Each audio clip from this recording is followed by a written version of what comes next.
안녕하세요. 비트코인과 세상 사는 이야기입니다. 날씨가 좀 많이 쌀쌀해졌는데 감기를 조심하시고요.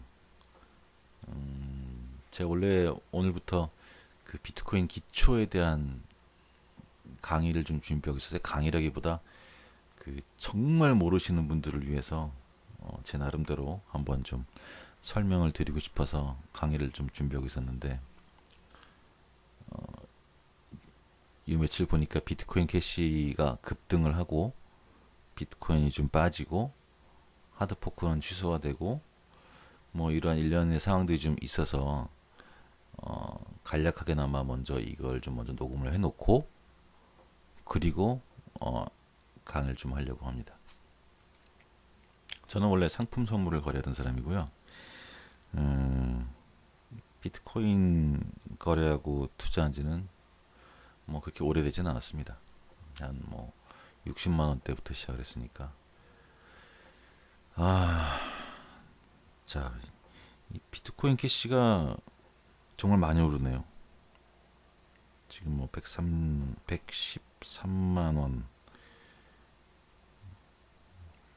비트코인은 한 760 정도. 그렇게 뭐 많이 빠지는 않았네요. 자, 저는 개발자가 아닙니다.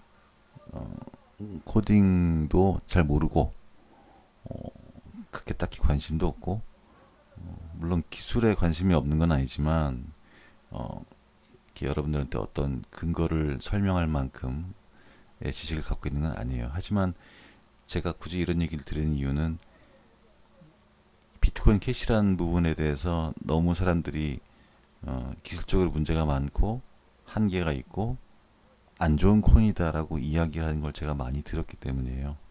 그렇게 판단하실 만큼 훌륭한 개발자가 계실 수도 있겠지만 투자자 입장에서는 그런 식으로 접근하시면은 자칫 잘못해서 손해를 좀 보실 수도 있다고 생각이 되기 때문에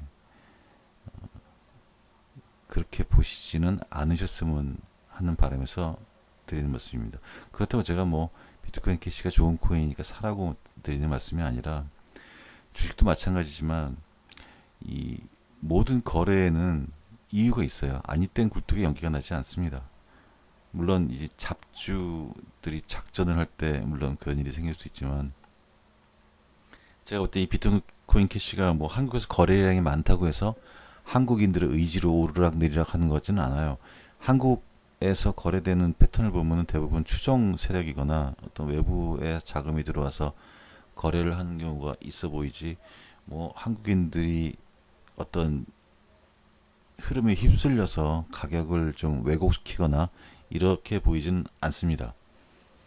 그래서 비트코인 캐시에 대한 어떤 선입견을 가지고 접근을 하셔서 자 이거는 잘못된 코인이니까 이것 때문에 지금 비트코인이 떨어지는 거라고 생각을 하셔서 비트코인을 지금 들어가는 우를 범하지 마시라고 드리는 이야기입니다. 지금은 비트코인을 들어가지 마셔야 되는 시점입니다. 하드포크가 취소됐지만 그 취소된 이유가 어떤 하드포크가 발생하게 된 원인을 해결한 것도 아니고 그리고 그 이후에 어떤 나아갈 방향이 정해진 것도 아니고 잠정 연기라는 지금 성명을 내고 지금 취소된 상태인데 이 상태에서 비트코인 캐시는 급등을 하고 이렇다면은 일단 투자자 입장에서는 할 수 있는 거는 발을 빼시는 거예요. 굳이 이 판에 끼어드실 필요가 없습니다. 이 전자암호화폐 시장 자체가 시작된 지 얼마 안 됐고 비트코인은 비록 초기에 비해서 많이 올라서 사람들이 아 다른 코인들도 그렇게 오를 수 있는 기회를 나는 잡고 싶다. 물론 이런 심정은 이해는 가지만 앞으로 가야 할 길이 많이 남은 시장입니다. 굳이 지금 그것도 이 시점에 들어가셔서 어떤 헤게모니 싸움이 희생이 되실 필요는 없다고 봅니다. 그리고 개발자가 아닌 단순한 거래자 입장에서 제가 거래자의 감으로 봤을 때 이 비트코인 생태계는 이 다수결의 의견을 따르잖아요. 그러면은 그것이 비록 뭐 채굴자, 가장 많은 채굴기를 보유한 오너의 입장이라고 하더라도 일반 사람들이 볼 때는 뭐 그렇게 볼 수 있겠죠. 야, 저 사람들 저 돈 벌려고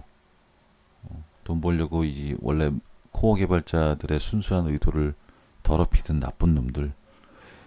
이렇게 보시게 되면은 이건 너무 순수한 접근이라는 거죠. 모든 사람은 이익을 추구합니다. 여러분들 지금 비트코인에 투자를 할까 말까, 지금 들어가야 되나, 아니면 어떤 알트코인을 골라야 되나, 이렇게 고민하시는 것 자체가 돈을 벌시기 위한 거잖아요.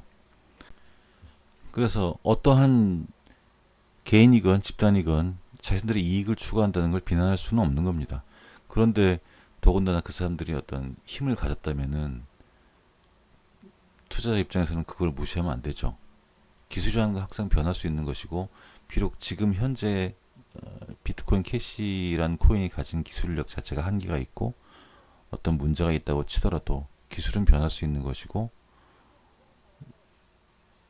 그 사람들이 어떤 비트코인의 메인 파워를 취득해서 현재 비트코인의 지위를 차지하지 말라는 법도 없는 거잖아요. 근데 굳이 우리가 그런 어떤 뒤에 숨어 있는 여러 가지 뭐 기술적인 문제들, 기술적인 뭐 싸움들, 또 해결책들, 이런 거를 다 알지 못하는 입장에서 도박을 할 필요는 없다고 봅니다. 이게 뭐랄까 좀 확신이 돼서 나는 이 방향으로 가도 후회가 없겠다라고 되면은 투자가 될 수 있는 거지만, 아무것도 모르는 상태에서 이 방향이 맞을 거야 하고 던지는 거는 그건 정말 도박이기 되기 때문에 좀 더 방향이 정해지고 나면은 들어가시는 게 어떨까 합니다.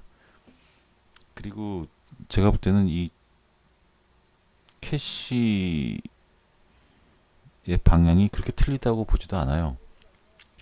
물론 비트코인이 가지는 원래 그 순수한 의도와는 다를 수 있겠죠. 하지만 이용자 입장에서는 일단 편해야 되는데 비트코인 거래는 편하진 않습니다. 뭐 지금은 제가 요즘에 요 며칠 전에 거래해 보니까 조금 나아지긴 했습니다만, 그 정말 어, 캐시 나올 그 즈음에서는 정말 지옥이었거든요. 뭐 3일, 4일 걸릴 때도 있고 돈 5만 원 보냈는데 그런 스트레스를 받아가면서, 그것도 수수료도 적은 것도 아니고, 이거는 사실 저는 그렇게 느꼈습니다. 그 당시에는 이거는 이렇게 나가면 안 되겠다. 근데 그런 생각을 저만 했을까요? 그렇다면 뭔가 분명히 이 이용하는 사람들 입장에서 좀 해결책을 적극적으로 찾아줬어야 되는 것도 비트코인 코어 개발진들의 태도였다고 보는데, 모르겠습니다.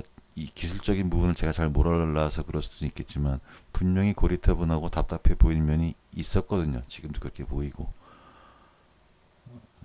원래 이런 좀 개발하시는 분들이 좀 순수하고 고집스럽긴 합니다. 그래서 개발을 하시겠지만, 근데 이제 투자를 하시는 분들 입장에서는 또 그 투자자가 아니더라도 정말 여러 종류의 사람들이 커뮤니티에 참여를 하잖아요. 그 노드에, 각각의 노드에. 그러면은 그 노드에 다 개발자만 있는 건 아니거든요. 그러면 개발만 하게 되면 그거는 화폐가 쓸 수 있는 화폐가 아닌 거죠. 근데 실제로 실생활에 쓰이게 된다고 한다는 의미는 그 정말 다양한 실생활에 쓰이면서 발생될 수 있는 불편함들, 또 어떠한 필요성들, 이런 것들을 개발진들이 좀 적극적으로 반영을 해줘야 되는 겁니다. 그게 더더군다나 지금 중앙에서 통제를 하지 않기 때문에 어떤 개발진들의 의견이, 그런 개발자들의 의견이 순수하게 그냥 통제되지 않은 의견이 자기들의 의견을 관철시키려고 한다면은 그거는 심각한 충돌이 나고 모든 그 권리를 빼앗길 수도 있는 거예요. 이거는 충분히 발생할 수 있는 일입니다.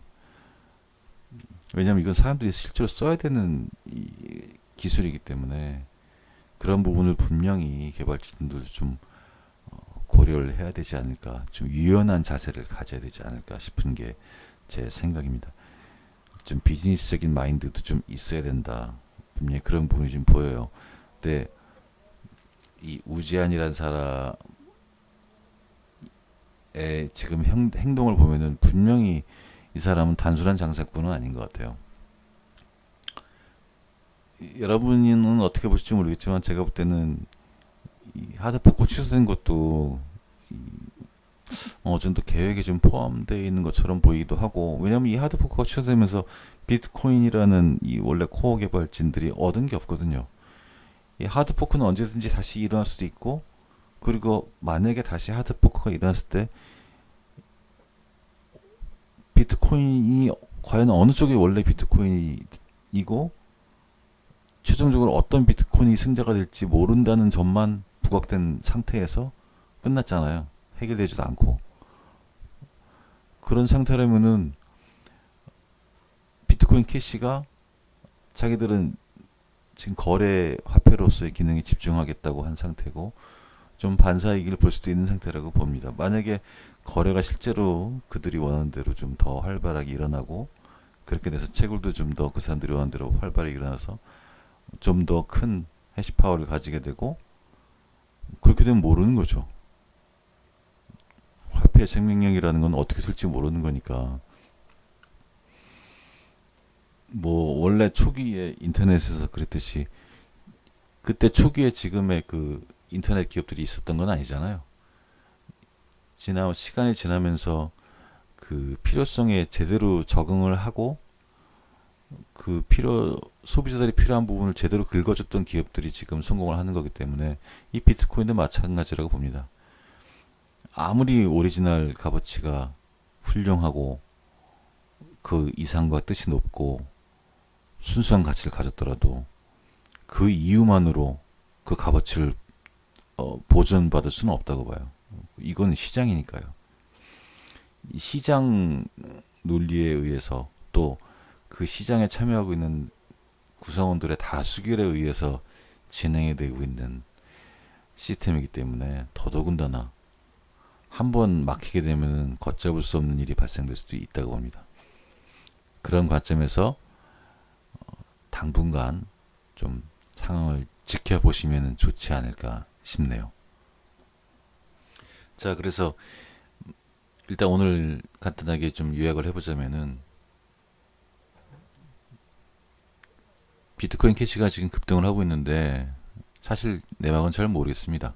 뭐 추측은 할 수 있겠지만, 그러니까 사실 하드포크가 원래 계획되어 있던 16일이 지난 것도 아니고, 그리고 하드포크가 발생하게 됐던 원인이 지금 해결된 것도 아니고, 캐시가 급등하고 있는 원인을 알 수 있는 것도 아니고, 이러한 환경이라면은 지금 이런 상태에서는 투자를 하지 않으시는 게 옳다고 보고, 그렇게 하시면 좋겠다는 말씀을 드리고 싶습니다.